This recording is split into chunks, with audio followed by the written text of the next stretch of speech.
Hello friends, आपका स्वागत है मेरे चैनल पे। तो जैसे कि मैंने आप सभी को इन्फॉर्म किया था कि TFR के पीएचडी के एडमिशन स्टार्ट हो गए हैं, तो आज 8 अक्टूबर से इसकी एप्लीकेशन फॉर्म आप भर सकते हैं और इसकी लास्ट डेट 7 नवंबर है। तो यानी आप अगर किसी अच्छे कॉलेज से पीएचडी करना चाहते हैं और साथ में आप ये भी चाहते हैं कि आपको कोई फ़ीस का बर्डन ना हो, तो ये आपके लिए बहुत अच्छी अपॉर्चुनिटी है, जिसमें बीएससी के कैंडिडेट इंटीग्रेटेड पीएचडी कर सकते हैं, यानी एमएससी प्लस पीएचडी, और एमएससी के कैंडिडेट पीएचडी के लिए जा सकते हैं। अब कुछ जनरल बातें इसके एप्लीकेशन फॉर्म के रिगार्डिंग वो मैं आपसे डिस्कस करता हूँ, और उसके बाद जैसे आपने मुझसे पूछा था कि क्या मेरी स्ट्रेटजी रही थी TFR निकालने की और कैसे मैंने निकाला, उससे भी आज मैं डिस्कस करूँगा। सबसे पहले चलते हैं एप्लीकेशन फॉर्म की तरफ। तो अगर मैं इसके एप्लीकेशन फॉर्म की बात करूँ तो जो मेल कैंडिडेट के लिए इसकी फ़ीस है वो 1200 है और फीमेल के लिए 600, और कोई अदर कैंडिडेट है उसके लिए भी 600 फीस है। यानी अगर आप किसी पर्टिकुलर कैटेगरी से बिलोंग करते हैं तो भी आपकी जो फ़ीस है वो 600 लगेगी। लेकिन आपके एग्ज़ाम डेट की बात करूं तो जो आपका एग्ज़ाम है वो 12 दिसंबर को होगा और जिसका रिजल्ट है वो आपको एंड ऑफ जनवरी तक मिल जाएगा। यानी आपको इसकी तैयारी के लिए और फॉर्म भरने के लिए बहुत कम समय मिला है और 2 महीने के अंदर ही आपको ये एग्ज़ाम देखने को मिलेगा। थर्ड, मैं सिलेबस की बात करूं तो सिलेबस इसका वही है जो बीएससी और एमएससी में आपने जो भी पढ़ा है केमिस्ट्री में, ये इसका सिलेबस है और इसकी वेबसाइट में भी ऐसे ही कुछ लिखा है। अगर आप चाहें तो इसका सिलेबस इसकी वेबसाइट से भी देख सकते हैं, उसका लिंक मैं आपको डिस्क्रिप्शन बॉक्स में दे दूंगा।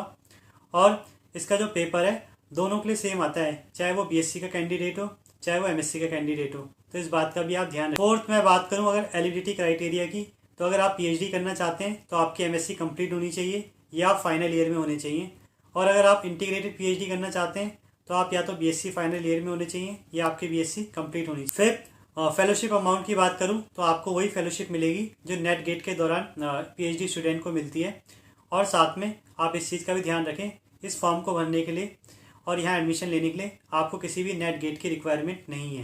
तो ये तो रही कुछ बेसिक्स बातें जो आपको पता होनी चाहिए थी। अब बात करते हैं TFR का एग्ज़ाम कैसे निकाला जाए, या मैंने कैसे इसका रिटर्न निकाला था और क्या स्ट्रेटेजी आपको अपनानी चाहिए। तो सबसे पहले तो मैं आपको ये बताना चाहूँगा, जो लास्ट एग्ज़ाम अभी मार्च में हुआ था उसमें 4000 बच्चों ने ये पेपर दिया था और 40 कैंडिडेट को सिलेक्ट किया था TFR बॉम्बे के लिए और इंटरव्यू में। और अगर मैं बात करूँ ओवरऑल 80 स्टूडेंट को सिलेक्ट किया गया होगा TFR बॉम्बे प्लस हैदराबाद में, तो यानी 2% कैंडिडेट्स में सिलेक्ट होते हैं इंटरव्यू के लिए। और मैं सीट की अगर आपको बात करूँ तो सीट की भी ये रियलिटी है इसमें कि 8 to 10 कैंडिडेट को सीट मिलती है पीएचडी या इंटीग्रेटेड पीएचडी के लिए। और ये डाटा मैं आपको इसलिए बता रहा हूँ ताकि आपको एक क्लियर पिक्चर मिल जाए कि किस तरीके से इसका एग्जाम होता है और कितने लोग इसमें कम्पीट करते हैं। देखिए लास्ट एग्जाम का डाटा है, अब इससे पहले अगर कुछ चेंज हुआ हो या इस साल सीट बढ़ गई हो तो अलग बात है, पर इतने ही कैंडिडेट मेरी नॉलेज में सिलेक्ट हुए थे।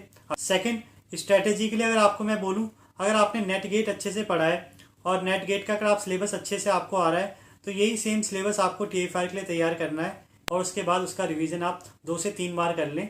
और थर्ड चीज़ ये है कि अगर आपको इसके प्रीवियस ईयर के क्वेश्चन करने हैं तो आप इसकी वेबसाइट से भी कर सकते हैं, वहाँ पे ओल्ड क्वेश्चन पेपर पड़े हुए हैं और उनका सॉल्यूशन भी आपको दिया हुआ है, तो आप वहाँ से प्रैक्टिस कर सकते हैं। पर जनरली मैं अपना बताऊँ तो मैंने प्रीवियस ईयर का एक भी क्वेश्चन नहीं किया था, तो इसीलिए मैं आपसे ये कहना चाहूँगा TFR के पेपर में जनरली ज़रूरत पड़ती नहीं है प्रीवियस ईयर देखने की, क्योंकि जो इसके कॉन्सेप्ट होते हैं जनरली बहुत बेसिक्स होते हैं और वो आपके अंडरस्टैंडिंग लेवल को जज करते हैं। तो अगर आपने कॉन्सेप्ट को अच्छे से सीखा है तो मुझे लगता है आप एग्ज़ाम को ईजिली क्लियर कर जाएंगे। फोर्थ, अब एग्ज़ाम कैसे क्लियर होगा वो डिपेंड करता है एग्ज़ाम देने के ऊपर भी, यानी आप एग्ज़ाम के दिन कैसे एग्ज़ाम को अटैम्प्ट करते हैं। तो उसके लिए आपको ये ध्यान रखना है पेपर में जो होता है वो नेगेटिव मार्किंग होती है, और साथ में शायद ये भी देखा जाता है कि आपने कितने मार्क्स नेगेटिव किए हैं। तो इसीलिए आप कोशिश करें एग्ज़ाम में आप 50% स्कोर कर पाएँ कम से कम, और नेगेटिव को भी आप कम से कम रखें, यानी आप उतने ही क्वेश्चन करें जितने आपको आ रहा है। क्योंकि लास्ट टाइम मैंने 50% के करीब 21 या 23 क्वेश्चन अटैम्प्ट किए थे और मुझे दोनों ही TFR से कॉल आ गया था, बॉम्बे और हैदराबाद से। तो इसका आप ध्यान रखिए, अगर आप भी 50 to 60% अटैम्प्ट कर लेते हैं और नेगेटिव मार्किंग कम से कम रखते हैं तो आपको ईजिली इंटरव्यू के लिए कॉल आ जाएगी। और कैसा मेरा पेपर गया था, क्या मेरा इंटरव्यू एक्सपीरियंस रहा और क्वेश्चन मैंने अटैम्प्ट किया, उन दोनों ही वीडियो का लिंक मैं आपको डिस्क्रिप्शन बॉक्स में दे दूंगा। फोर्थ है, आपको काफ़ी कन्फ्यूजन होती है मैथ में कि मैथ के लिए इसके लिए क्या पढ़ें, तो मैं ये कहूँगा मैथ के लिए आपको कुछ पर्टिकुलर पढ़ने की जरूरत नहीं है। अगर आपको ये लगता है आप मैथ में थोड़े वीक हैं या आप बायो बैकग्राउंड से थे, तब आप सिर्फ डिफ्रेंशिएशन या इंटीग्रेशन के कुछ फॉर्मूले देख लें, वो भी ऊपर के बेसिक्स।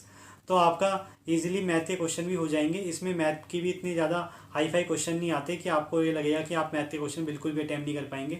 जनरली जो क्वेश्चन होते हैं मैथ के वो भी केमिस्ट्री से रिलेटेड ही होते हैं। तो अगर आपने केमिस्ट्री अच्छे से करी है या फिजिकल केमिस्ट्री में आपने ग्राफ्स अच्छे से करें तो आप इनके क्वेश्चन भी अच्छे से कर लेंगे। अब लास्ट में आपसे ये कहना चाहूँगा कि आप ये पूछते हैं कि कितना घंटा इसके लिए पढ़ें और कैसे इसकी तैयारी करें, तो मैं आपसे ये कहूँगा प्लीज़ जो इसकी पूरी स्ट्रैटेजी है वो नेट गेट की ही स्ट्रैटेजी है। अगर आप नेट गेट का अच्छे से पढ़ रहे हैं तो मेरा यकीन कीजिए आपका TFR एग्ज़ाम ईजिली क्वालिफाई हो जाएगा। बस शर्त ये है इस एग्ज़ाम का पेपर एक तो अच्छे से अटैम्प्ट करें और सेकंड एग्ज़ाम से पहले आप 3-4 बार कम से कम नेट गेट का सिलेबस को अच्छे से रिवाइज कर लें। और यहाँ पे जो जनरली पैटर्न रहता है वो फिजिकल का मोस्ट प्रोबेबली ज़्यादा रहता है, फिर ऑर्गेनिक, फिर इनऑर्गेनिक। बाकी आपने अगर तीनों चीज़ें अच्छे से करी हैं तो ईजिली आप इस एग्ज़ाम को निकाल लेंगे। तो आई होप आपको ये वीडियो पसंद आई होगी और आगे भी ऐसी इन्फॉर्मेटिव वीडियो देखने के लिए वीडियो को लाइक करें, शेयर करें और चैनल को सब्सक्राइब करें। Thank you.